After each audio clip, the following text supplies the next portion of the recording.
Hello बच्चों, I hope आप सभी की पढ़ाई अच्छी चल रही होगी। आज की इस वीडियो में आप लोगों को, जैसे कि आप लोग बोर्ड पे देख पा रहे होंगे कि बिहार बोर्ड 12th के एग्ज़ाम में आप किस प्रकार से मैथ के एग्ज़ाम में आप 100 में से 100 ला सकते हैं, वो भी आपको 2 से 3 चैप्टर पढ़ करके। किस प्रकार से उसको आपको करना है, सारी चीज़ें इस वीडियो में बताएंगे। आपको सभी चैप्टर को पढ़ने की ज़रूरत नहीं है, कौन सी चैप्टर को पढ़ना है और कौन से चैप्टर को छोड़ना है। आपको अच्छे मार्क्स लाने हैं ना, तो उसके लिए आपको 2 से 3 चीज़ें फोकस करना होता है। क्या क्या चीज़ें हैं, वो सारी चीज़ें इस वीडियो में बताएंगे। तो आप इस वीडियो को अंत तक देखें, इससे आपको सारी डाउट जो भी क्लियर होते हैं ना बिहार बोर्ड 12th में मैथ के रिगार्डिंग, सारी डाउट आप लोगों को क्लियर हो जाएंगे। तो चलिए इस वीडियो को पहले शुरू करते हैं। देखिए, आप लोग यहाँ पे देख पा रहे होंगे कि किस प्रकार से क्वेश्चन का मैंने फॉर्मेट, जो किस प्रकार से एनालिसिस करने के बाद मैंने इस बोर्ड पे लिखा है कि कौन से चैप्टर से कितने क्वेश्चन पूछे जाते हैं, जो हाल ही के एग्जाम पैटर्न होते हैं उसके आधार पे। लेकिन आज की इस वीडियो में आप लोगों को पहले बता देते हैं क्या क्या करना चाहिए। पहले ये पूरे क्वेश्चन बता देते हैं कि कितने कितने क्वेश्चन पूछे गए हैं और क्या क्या चीज़ पे आपको को फोकस करना चाहिए और कौन सी चीज़ पे नहीं फोकस करना चाहिए। जैसा कि आप लोग जानते हैं कि अभी हाल ही में एग्ज़ाम के काफ़ी कम समय बचे हैं, तो आप लोग उसके लिए देख सकते हैं और तैयारी कर सकते हैं अच्छे तरीके से। देखिए, सबसे पहले आप लोग देखते हैं कि पूरे जो बिहार बोर्ड के 12th के एग्ज़ाम में मैथ में आपको 100 मार्क्स के क्वेश्चन पूछे जाते हैं। मतलब सिलेबस है जिसमें से 200 मार्क्स के क्वेश्चन रहते हैं, जिसमें कौन कौन से चैप्टर आते हैं आप लोग यहाँ पे देख लीजिए, जो बोर्ड पे लिखा हुआ है। सबसे पहले क्या होते हैं, रिलेशन फंक्शन।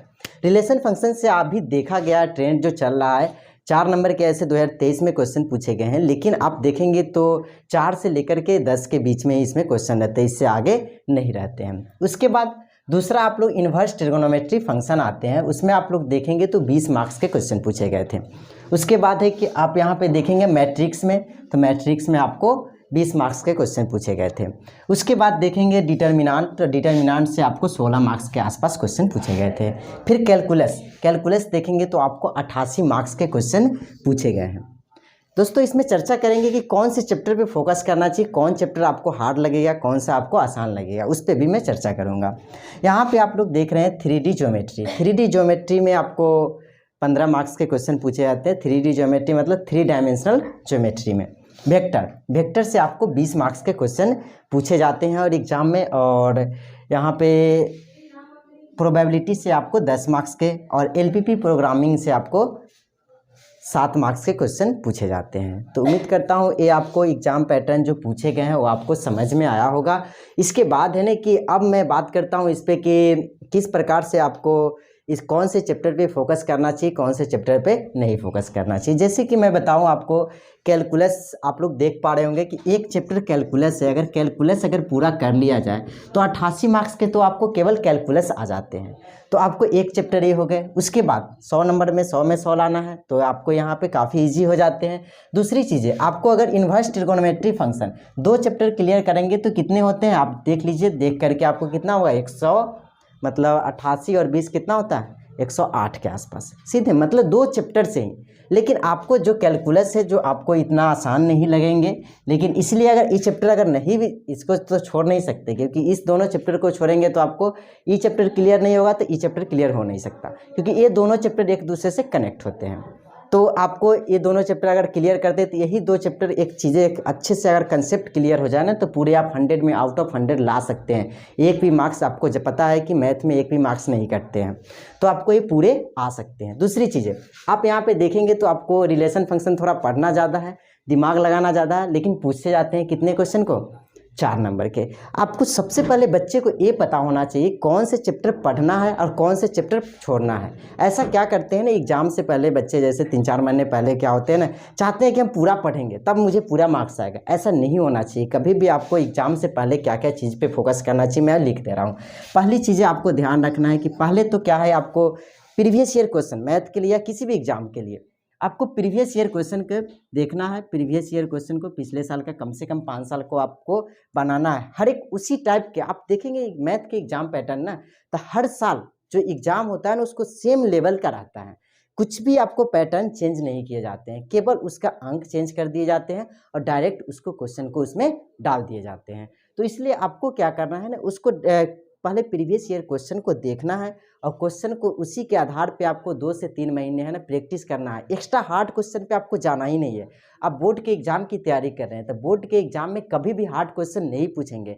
क्यों नहीं पूछेंगे उसका मैं रीज़न बता दे रहा हूँ। देखिए बोर्ड चाहती है ना कि बच्चे ज़्यादा से ज़्यादा पास करें, ना कि बोर्ड ये नहीं चाहेगी कि हार्ड क्वेश्चन दे दे और बच्चे पास नहीं करें। नहीं, बोर्ड ये चाहती है कि बच्चे ज़्यादा से ज़्यादा पास करें। इसलिए बोर्ड में जो क्वेश्चन पूछे जाते हैं हमेशा नॉर्मल क्वेश्चन पूछे जाते हैं, जो लगभग नॉर्मल बच्चे जो होते हैं ना वो बना सकें।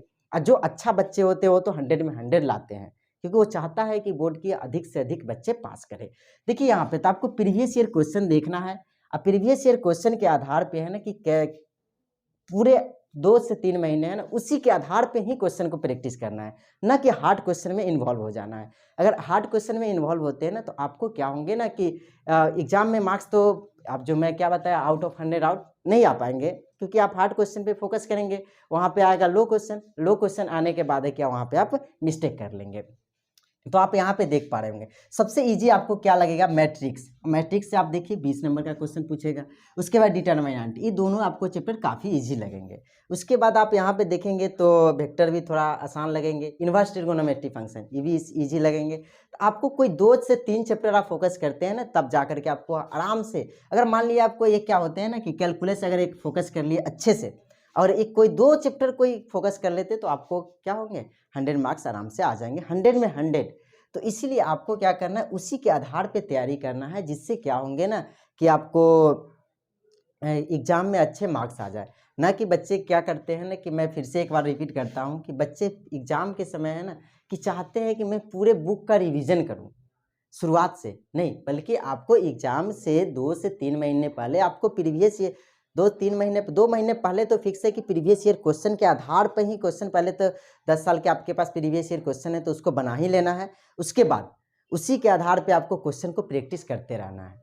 तो इससे क्या होंगे तब जा कर के आप अच्छे मार्क्स ला सकते हैं। नहीं तो आप हार्ड क्वेश्चन में इन्वॉल्व होंगे एग्ज़ाम के 2-3 महीने पहले तब तो गए आप काम से।